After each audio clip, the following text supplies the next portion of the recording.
Зошто Ричард Рети, зошто денеска, зошто сега? Пред повеќе од 10 години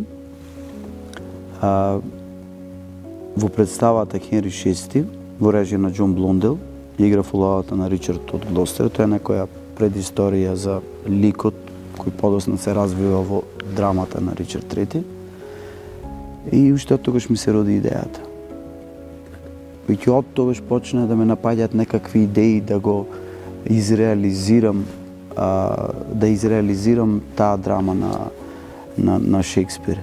И морам да ви кажам дека тие идеи многу ми мутираја, имав многу верзии, ме прогонуваја со години, веќе ми стана терет, реков застанувам.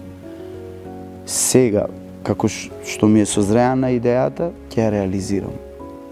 Морав да ја изреализирам сега. Едноставно, толку долго време ме прогонуваше. И решив, еве сега да ја поставам тука, во нашиот Битолски театар, со наша екипа Битолскиот театар. Тоа е твојот личен мотив и тоа е твојот, дозволи ми така да кажам, личен демон, бидејќи така ни го пренесуваш, дека те прогонувал и дека сега е времето да го поставиш. Но што значи тоа визави времето во кој живееме, визави луѓето на кои им се обраќа таа представа? Така. Најголемата провокација ми беше човечката природа. Ние како луѓе. Нашата темна и нашата светла страна. Таа темна и светла страна се учи со текот на годините или ние таа искуски ја поседуваме? Кој е нашиот избор? Да бидеме добри, да бидеме лоши луѓе? Каде се лошите луѓе? Не се некаде настрана, тие шетаат меѓу нас, во публика, во маркет, секаде. Има доста луѓе кои што нели гледаме по вестите, беше супер човек, супер дечко, беше одличен ученик и се случува извршува некое кривично дело, убива не знам колку луѓе. Сакам да кажам колку е човечката природа е бескруполозна.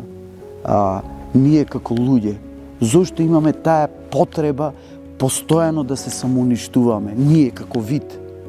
Не постои ниедно друго суштество на планетата што има таква глад да се самоуништува.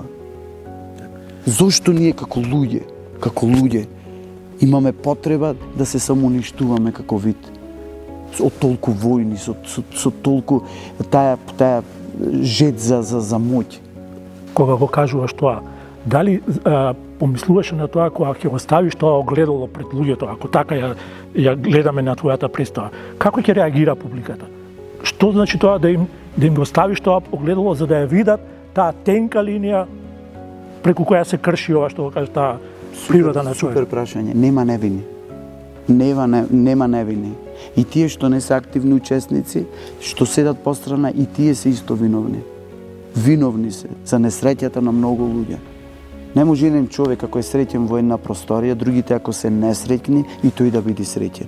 Не, со некого ти мораш да ја сподели среќата. Едноставно ние во ова време не живееме, ние преживуваме, голем дел од луѓето преживуваат. Ние живееме, сигурен сум, во една многу контролирана слобода. Ние мора да се избориме за нашата слобода, за избор, за глас, што да јадеме, што да пиеме. Не наметнат избор, не наметната слобода.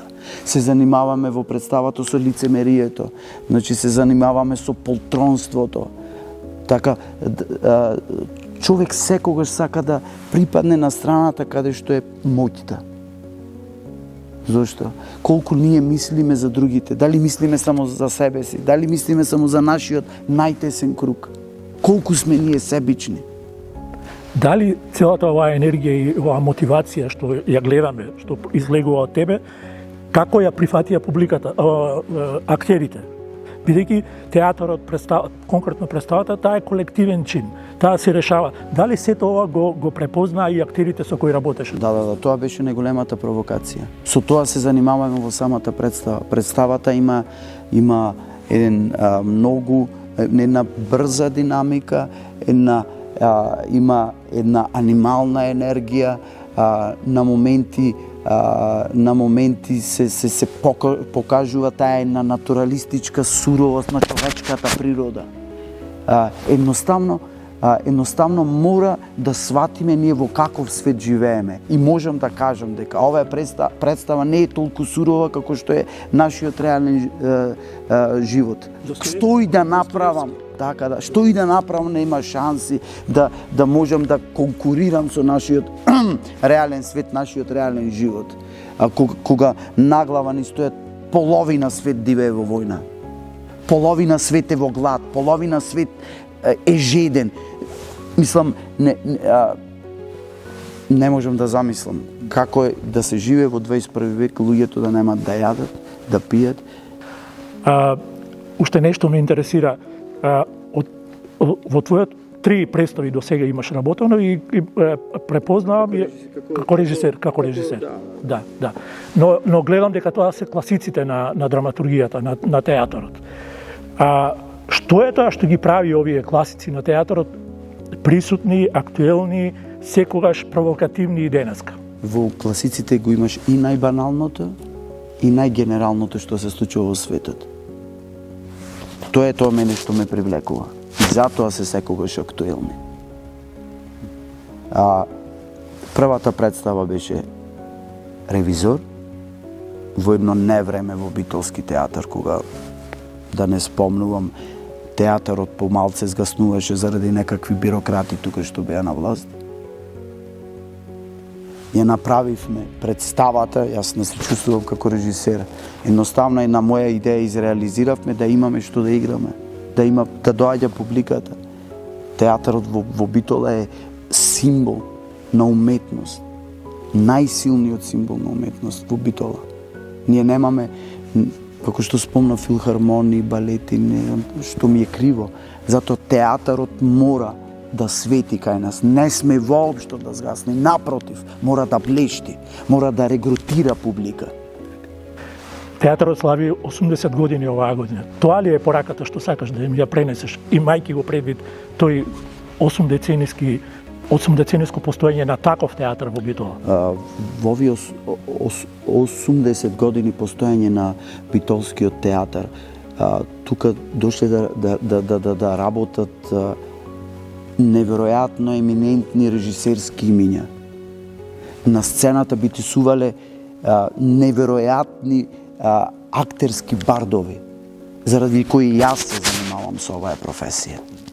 Сакам да кажам, ова е едно свето место за нас и ние мора да го одржуваме ова свето место. И секогаш треба едно скалило повеќе да го воздигнуваме и да оставаме место за идните генерации што доаѓаат. Битолскиот театар беше, е и мора да биде најсветлата точка во нашиот град, во однос на уметноста зборувам. Театарот е магија, театарот е страст, театарот е возбуда. Театарот, ако ние го поимаме така, како актери, како режисери, така ќе го поима и публиката. Публиката мора да се возбуди. Публиката мора да се смее, да плаче. Емотивно треба да ја допреме публиката. Да раскажеме приказна. Театарот е народна уметност. Театарот е од некој човек што живее на последното место во светот, на последната бандера, до тие што живеат на највисокиот кат на некој облакодер. За сите исто.